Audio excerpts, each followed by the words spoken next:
1500 টাকা নিয়ে এসেছিল, 1500 টাকা দিয়ে ভালো মানে মোটামুটি ভালো কোনো চাল পাই না। 1600 টাকা লাগে, 100 টাকা দিলে উপকার হইতো আর কি। হ্যাঁ আমার কিস্তি আছে, তারপরও নেন, আমি রাত 10-11টা তুমি থাকি, আমার অসুবিধা হবে।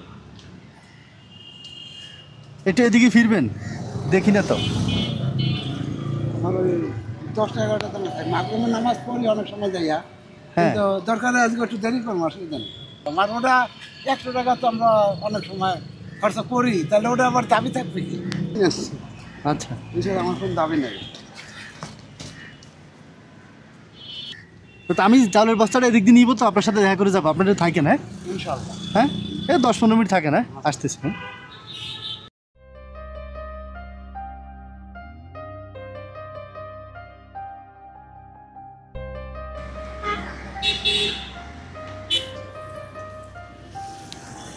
আপনি রিক্সা ঘুরে ফেলছেন, বুঝতেছি না। এই কান্দে করে আমি নিয়ে আসছি। হ্যাঁ বুঝে নেই। আপনি নিজে কান্দে নিয়ে আসছেন? হ্যাঁ টানবো না, রিক্সা ভাড়া দেওয়ার মতো টাকা নাই তো। 100 টাকা শর্ট বললাম না, এখন যে বাসায় নিবো এটাও কান্দে নিতে হবে। চলেন। হ্যাঁ ইনশাল্লাহ। একটা কথা বলবো, বললেন। হাতটা দেন। হাতটা আমার সাথে মিললেন না, ময়লা নাই হাতে।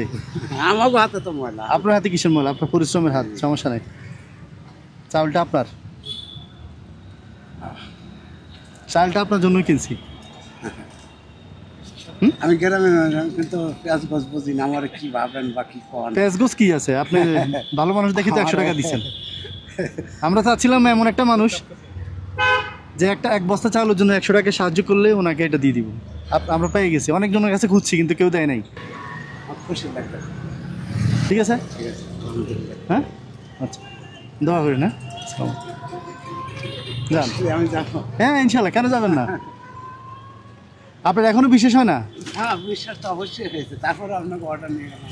হ্যাঁ যান, অবশ্যই যান। ঠিক আছে, আসি, আসসালামু আচ্ছা।